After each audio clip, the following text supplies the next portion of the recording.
What if I told you that 3 unemployed guys sitting in a sauna started a $3 billion war? And now Samsung, Apple, and every tech giant on the world is trying to catch up. This is the story of how a $300 wing disrupts a whole industry. Hi, I am Niklas, building Spect Up into a new kind of capital advisory. We focus on raising capital for companies and funds. Today, we are diving into the smart wing revolution of 2026. Why these tiny devices are beating smartwatches, and also what type of implications this has for your business. But before we start, just very quickly, if you are interested in startup news and industry and innovation, then please feel free to hit that subscribe button and like this video. It would really help and push my content further. So the story started back in 2013. So the city is called Oulu in Finland, and I hope I just pronounced that correct. This city used to be everything. Nokia's headquarters, Polar's innovation labs, the tech capital of Northern Europe. But by 2013 it was more like a ghost town. Nokia imploded. Microsoft, they bought them. 10,000 layoffs. And that's when the billion-dollar idea hit 3 engineers. Again, difficult to pronounce, but their names are Petteri, Lahtela, Kari, Kivelä, and Markku, Koskela. They had no jobs, no prospects, just a full city of unemployed engineers. They are sitting in the sauna. So probably a very classic Finnish therapy. I mean, when life gets hard, just sweat it out. As usual, their conversation is about what's going on right now. Modern life destroying people, stress, screens, and terrible sleep. So that was what they discussed in the sauna. And then suddenly it kicked them. What if we build a wing that tracks sleep, but you forget that you are actually wearing it? Seems insane first, but who would have thought that this would blow up an entire industry? And this sauna conversation, it basically started a war. And this Finnish startup, it will probably hit around $2 billion in revenue in 2026. So it's not jewelry, but a wing that is making billion breakthroughs. And here's what makes this story even more insane. So they rented a very small, tiny office. Outside, minus 30 degrees Celsius. And inside, burning through their life savings. For 3 years, these guys didn't take any salaries. They maxed out credit cards and delayed payments for months. And every week they came up with a new prototype. Some of them were too heavy, the technology struggled, the battery life was not long enough. It was not accurate enough. So again, back to the drawing board. It seemed very hard, and venture capital firms, they said, this is too niche. Apple is about to dominate wearables. Your prototype is too bulky. At this point, most founders would probably quit. I mean, if I would be there, I would also say, why would I wear this bulky wing? But Finns, they are stubborn. They kept going until August 2015 arrived. And this was actually their last shot. They posted it online and boom, $650,000 from backers worldwide. Athletes, founders, biohackers. So their message was, stop tracking steps, start optimizing recovery. And that message was pure fire. Gen 1 shipped. Customers loved it. And suddenly it reached one very special person. Harpreet Singh Y. He's a tech executive and he got one wing very early. 2017, he then flew to Finland. He saw the operation and he thought, wow, this is brilliant. So then he invested even his own money. In 2018, he became the CEO. He decided, we are moving to San Francisco. Anyone from Europe would probably hesitate in the beginning to make this big decision. But a wise answer stuck to them. The US market is 10 times bigger. If we stay here and we stay small, then someone else will come and copy us. Okay.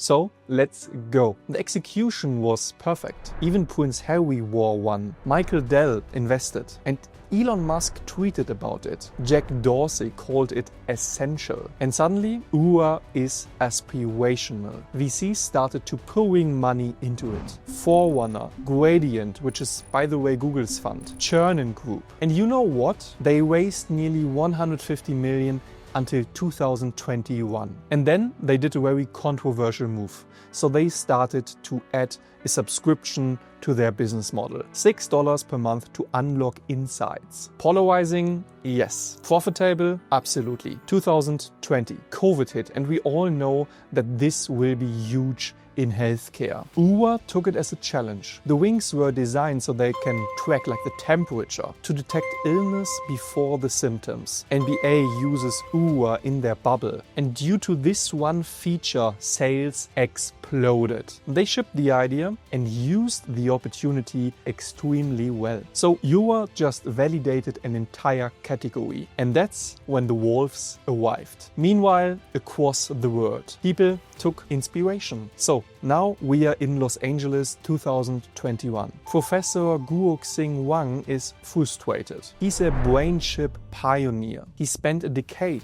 developing vision restoring chips for blind people at second sight. I'm publishing papers nobody reads, while Oura's making billions just with sleep data. Wang had spent 10 years in research and development in the wearable category. He knew smartwatches had limits. Too bulky. People don't wear them in the bed. Just another screen screaming for your attention. And most of all, the battery life was shit. He looked at Oura's success and thought, I can build something better. And I won't charge people monthly to see their own health data. 2021, Wingcorn is born. The mission? Very simple, better tech but no subscriptions. Beat Oura at their own game. See the patterns? By 2021, everyone knew this is hotshot. Just war engineering, sleep apnea detection, 12 to 14 days battery life, so double from Oura, and 0 subscription fees. So Wang just proved people are done paying subscriptions. On the other side of the world, let's go to Bengaluru, India, 2021. Mohit Kumar and Vatsal Singhal, ex-Flipkart executives, are obsessed with biohacking. They have been using glucose monitors to track metabolic health. But to track this, you need needles and constant replacement, which is quite expensive and, by the way, quite annoying as well. And suddenly they asked themselves the question, what is if we can actually track this ongoing? But without needles. They see what Oura Ring is doing and they thought sleep tracking is really only half of the story. What about metabolic health? So their pitch is different. Not just sleep, not just recovery. The app went viral on Twitter. By 2025, $50 million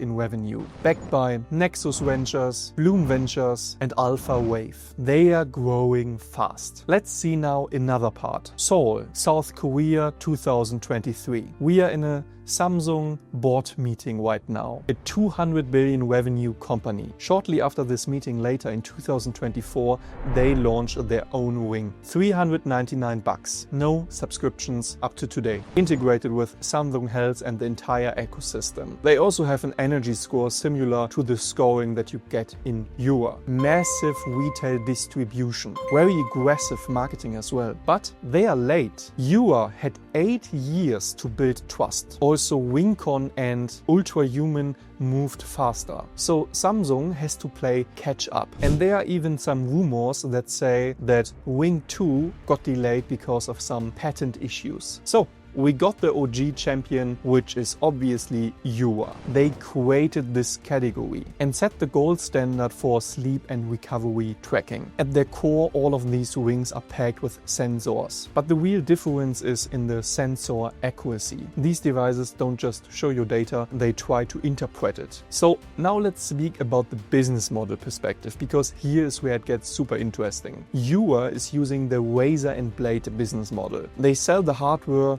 cheaply and then they make money on the subscription. It's predictably recurring revenue and investors obviously love exactly this. But Ultrahuman and Wingcorn are betting on something different here. That people are tired of subscriptions. I'm, by the way, guilty in charge. I also have my Whoop here, so I also pay a subscription, but I personally think it's definitely worth it. So these two other startups, and they basically say your health data is your data. You shouldn't have to rent it to access it. And Samsung, they followed their lead. The Galaxy Ring costs more upfront, I think around $400. But at least there is no subscription and you get all the features. But there are also some rumors that say that they will have a subscription probably from 2026, so basically this year. So yeah, will be quite interesting to see how this evolves. So 3 of the top 5 players in the moment are subscription free. Now here's the real battle, because it's not about technology anymore, it's mindset now. There are even some rumors that Apple is also exploring this exact category. So if this would happen, then this entire category would go mainstream. So if you are a founder, this is what it teaches you. Category creation is powerful, but temporary. Oura created the market, but now they have to fight for it. Lesson 2. Business models can be competitive weapons. No subscription became a big argument against Oura. Lesson 3. Different origin stories attract different clients. Academic credibility, Ring Con, versus biohacker credibility, ultra human, versus corporate trust, Samsung. So where might this go now? The ring on your finger will become your personal doctor, and it will keep exploding. Who knows, we might have some wearables coming for the ear as well. Let's keep looking. If this video helped you, or if you think it was interesting, then please like and subscribe. It helps the algorithm to show this video to more people, and since the channel is quite new, I would personally really appreciate your support. Thank you so much for watching this video. Drop your questions in the comments below and I'll see you in the next one. Goodbye.